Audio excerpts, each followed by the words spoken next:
Jadi apa dia al-bayyinah?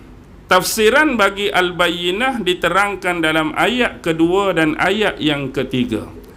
Rasulun minallahi yatlu suhufan mutahharah, iaitu seorang rasul yang didatangkan oleh Allah, diutuskan oleh Allah, iaitu merujuk Nabi Muhammad sallallahu alaihi wasallam. Yatlu, tala, yatlu tilawatan, kita sebut tilawah Al-Quran. Apa dia? Baca Al-Quran. Yang membacakan suhufan, lembaran-lembaran mutahharah, yang disucikan, merujuk kepada Al-Quran. Jadi ada dua benda pada ayat yang kedua. Pertama, rasulun minallah, iaitu individu, personal, dengan jawatannya Nabi dan Rasul yang bernama Muhammad. Satu lagi, yang diturunkan wahyu pada dia, yatlu suhufan mutahharah, yang membacakan lembaran-lembaran yang disucikan, iaitu Al-Quran. Maksudnya bila ingat Nabi, ingat Quran. Ingat Quran, ingat Nabi. Bila mengingatkan kalimah suhufan mutahharah, tentu tuan-tuan pernah baca Abasa wa tawalla, kan? Abasa wa tawalla an ja'ahul a'ma, tu rujuk ayat 13 hingga 16. Fi suhufin mukarramah marfu'atin mutahharah bi aidi safaratin kiramim bararah, kan? Baik. Fi suhufin mukarramah, iaitu di dalam lembaran-lembaran yang dimuliakan oleh Allah.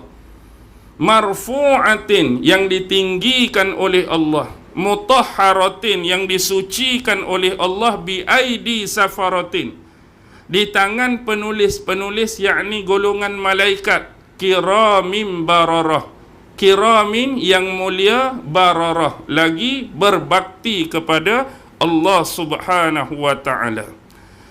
Jadi Imam Qatadah telah menyebutkan bahawa menerusi ayat yang kedua ini, Allah subhanahu wa ta'ala mengucapkan sebutan Al-Quran ini dengan sebaik-baik penyebutan, dan memuji Al-Quran dengan sebaik-baik pujian, dengan kalimah suhufan mutahharah, lembaran-lembaran yang disucikan. Fiha kutubun qayyimah, di dalamnya berisi, terkandung kutubun, kitab-kitab, qayyimah, yang lurus, yang adil, yang tidak ada kesilapan padanya. Siapa yang beri pandangan macam ni? Imam Ibn Jarir At-Tabari dan juga Qatadah. Maksud kutubun qayyimah ialah kitab-kitab yang adil, yang lurus, yang tidak ada kesilapan dan kesalahan padanya. Tetapi Zaid Ibnu Aslam mengatakan kutubun qayyimah adalah kitab yang adil lagi penuh kesempurnaan. Adil dan penuh kesempurnaan. Bila berbicara mengenai Al-Quran yang dibawa oleh Nabi Muhammad, sesungguhnya kalau kita meneliti sebuah kitab yang terlalu sinonim dengan Imam Al-Ghazali, kitab apa? Ihya Ulumiddin. Di dalam kitab Ihya Ulumiddin, bila Imam Ghazali membicarakan tentang konteks bacaan Al-Quran, pada membicarakan tentang ayat yatslunahu haqqa tilawatih, membaca Al-Quran dengan sebenar-benar bacaan. Bagaimana seseorang tu nak berta'ammul, nak bermuamalah, nak berkomunikasi dengan Quran dengan cara yang sebenar, yang sepatutnya seseorang baca Quran. Pertama, Imam Ghazali sebut membaca Al-Quran dengan menggunakan perantaraan lisan, lidah. Yang kedua, membaca Al-Quran dengan menggunakan perantaraan akal. Dan yang ketiga, membaca Al-Quran menggunakan perantaraan jiwa, hati dan perasaan, qalb. Baik. Yang pertama, baca dengan perantaraan lidah. Dan inilah yang paling banyak pun cara bacaan pada keumuman masyarakat seperti kita. Sebab Quran ni rata-rata orang baca dengan lidah. Yang dimaksudkan dengan lidah ialah memukul huruf-huruf Al-Quran. Bukan maksud memukul tu ambil rotan pi pukul, tak. Memukul tu membacalah huruf-huruf Al-Quran bersesuaian dengan makharijil huruf, tempat-tempat keluarnya huruf, susunan dan bentuk barisnya sesuai dan selayaknya bagaimana Al-Quran ni turun mengikut bacaan yang dibaca oleh Rasulullah kepada sahabat. Lebih jauh kita sebutlah, untuk bagi memaksimumkan yang pertama ni, kita kena belajar ilmu makharij huruf, kena belajar ilmu tajwid, kena belajar ilmu tarannum, kena belajar ilmu qiraat yang ada sakut paut pada penyempurnaan bacaan Al-Quran.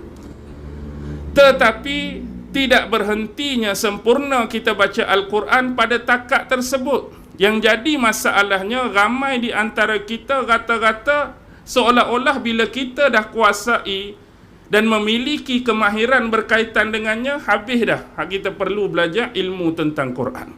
Aku makharijil huruf tepat sebutan dia, aku tajwid tak pernah baca salah, aku qiraat memang tip-top, aku tarannum lagu lagi sedap. Lepas tu habis dah belajar. Tu baru seperak, baru sekerat, baru separuh. Tapi bagaimana cara Imam Ghazali membentuk kita agar melatih diri membaca menggunakan akal? Maksudnya lebih jauh, inilah fungsi sebenar mengapa Al-Quran turun pada kita. Untuk difahami. Al-Quran ni bukan turun sekadar untuk baca. Kita tak nafi baca Quran pun confirm dapat pahala. Tapi Al-Quran baca saja-saja, tak ada makna. Al-Quran Allah turun tu untuk kita baca, untuk kita tahu apa kisah dia, untuk kita fikir, untuk kita beramal, untuk kita berinteraksi. Jadi di samping kita baca dengan lidah, otak kita kena bergerak. Maksudnya contoh bila kita baca lam yakunil ladzina kafaru min ahlil kitab, dengan lidah pada bacaan, otak kita pun tangkap. Ayat ni Allah nak cerita pada kita tentang apa? Kenapa ayat ni turun pada Nabi? Mengapa ayat ni turun pada sahabat yang bernama Ubay bin Ka'ab? Kita kena tahu. Sebab tu fungsi ayat Quran turun.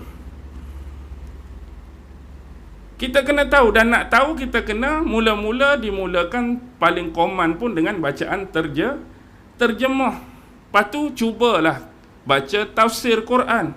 Pelbagaikan bacaan tafsir supaya kita dapat melihat perbandingan pandangan-pandangan yang dikemukakan oleh ulama berkaitan tafsiran-tafsiran Al-Quran.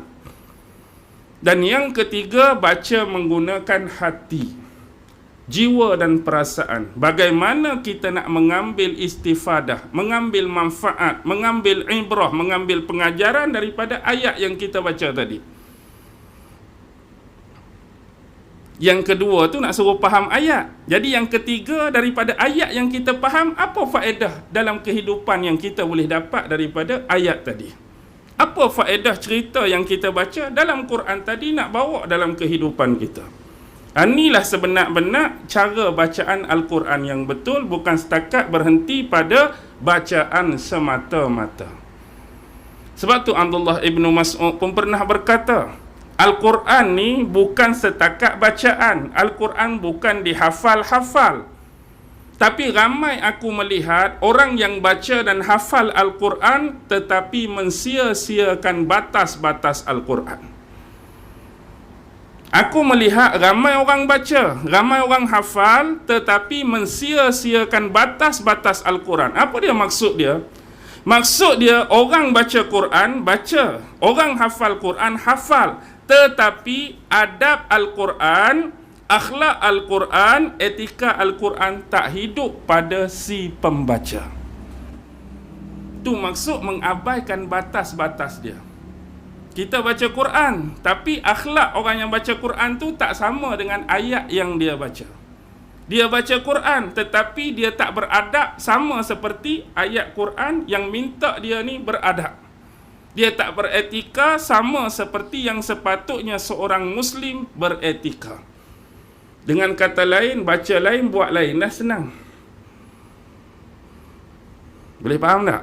Tu maksud mensia-siakan batas Al-Quran. Jadi sama-samalah kita ambil manfaat, sama-samalah kita ambil pengajaran daripada perkataan-perkataan ulama' dan sahabat besar tadi.